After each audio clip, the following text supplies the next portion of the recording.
रोएगी हर दिल भी रोएगा, डूबेगी कश्ती मेरी तो साहिल भी रोएगा।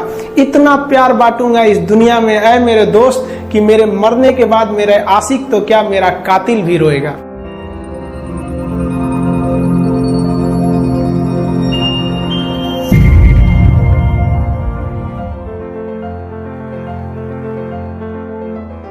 देखिए, खुशी कब मिलेगी आपको? जिस दिन आपको जॉब मिलेगा ना, और जो पहली सैलरी मिलेगी वो भी नहीं खुशी है। जब आप अपनी पहली सैलरी ले जाके अपनी माँ के हाथों में देंगे ना, तो आपकी आंखों में आंसू होगा। आप याद करेंगे कि जिस माँ की उंगलियों को पकड़कर हमने चलना सीखा, आज उसको हमने अपनी पहली कमाई दिया है। और जब कमाने लगेंगे ना, तब समझ में आएगा कि लाखों रुपए की अहमियत कुछ नहीं है, वो 1 रुपए के आगे जब माँ स्कूल जाते वक्त दिया करती थी। और गौर से देखा करो अपने माँ बाप के आंखों में, ये वो आईने होते हैं जिसमें बच्चे कभी बूढ़े नहीं होती है। जिंदगी जो है ना, वो एक एग्जाम की तरह है, और इस एग्जाम में ना ज्यादातर लोग फेल हो जा रहे हैं। क्यों फेल हो रहे हैं? क्योंकि वो एक दूसरे का नकल कर रहे हैं और उनको पता ही नहीं है कि सबका क्वेश्चन पेपर अलग है, इसीलिए फेल हो रहे हैं। तो जिंदगी में सबकी समस्याएं अलग होती हैं। आप दूसरे की समस्या से केवल साहस ले सकते हैं, उसका तरीका नहीं अपना सकते। हिम्मत बनाए रखिए कि नहीं, हमें भी इस सफलता को पाना है। और ये जिंदगी जो है ना, एक अजीब सी रेस है यार, समझ में नहीं आता है। अगर तेज भागिएगा तो आपके अपने पीछे छूट जाएंगे, और धीमे दौड़िएगा तो आपके अपने ही आपको पीछे छोड़ के चले जाएंगे।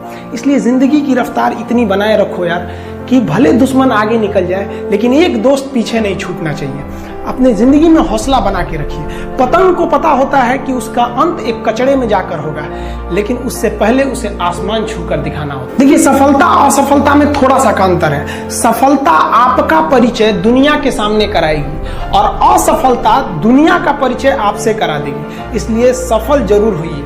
देखिए, 97% लोग जो है ना, वो थक के किसी काम को छोड़ देते हैं, और जिंदगी भर उन 3% लोगों के लिए काम करने लगते हैं जो कभी भी हार नहीं मानते। मेहनत बता देता है कि परिणाम कैसे मिलेगा, वरना परिणाम तो बताता ही है कि आपका मेहनत कैसा था। पहाड़ों को चीरते हुए जब नदी निकलती है ना, तो कभी नहीं पूछती है कि समुद्र अभी कितना दूर है। और नदी में गिरने से तो कभी किसी की मौत नहीं होती है। मरता तो वही है जिसे तैरना नहीं आता है। तो हम सब परिस्थितियों के आगे हार जाते हैं। हम हार जाते हैं, परिस्थितियां सबके सामने होती है। जो डट के रहा उसे मंजिल मिली, और जो नहीं डटा वो हार के चला गया।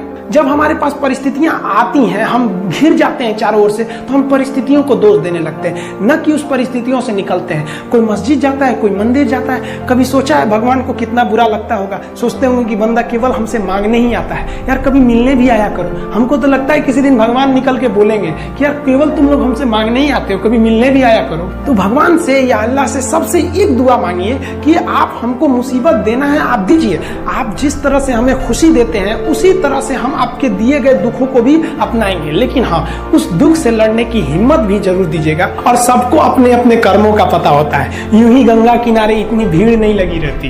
देखिए, जिंदगी में आपसे भी कुछ गलतियां होंगी, और गलती किससे होती है? जो काम करता है, मेहनत करने वालों से ही तो गलतियां होती है। निकम्मों की तो पूरी जिंदगी निकल जाती है दूसरों में कमी ढूंढते ढूंढते। और दुनिया में ना किसी भी समस्या है भाई, उसका सबसे अच्छा एक टोल फ्री नंबर है। दुनिया की कोई भी समस्या का सबसे टोल फ्री नंबर है दोस्त। एक बढ़िया दोस्त बनाओ भाई, 2-4 लोगों का, और उनसे ही आप पढ़ाई लिखाई हर तरह के डिस्कस करते रहो। दोस्त से बढ़िया टोल फ्री नंबर कोई नहीं है, हर चीज का इलाज है। और कुछ दोस्त जिंदगी में तो ऐसे बनाओ ना, जो आपकी प्रॉब्लम को वैसे ही समझ जाए जैसे डॉक्टर की लिखावट मेडिकल स्टोर वाला पढ़ लेता है। और एक बात और, ये जो अच्छी किताबें होती हैं और अच्छे दोस्त होते हैं ना, जल्दी समझ में नहीं आते हैं। लेकिन इसलिए दोस्ती बहुत अच्छे सोच समझ के कीजिएगा, क्योंकि कहा जाता है कि एक आम 10 आम को सड़ा सकता है, लेकिन 10 अच्छा आम एक सड़े हुए आम को कभी ठीक नहीं कर सकते।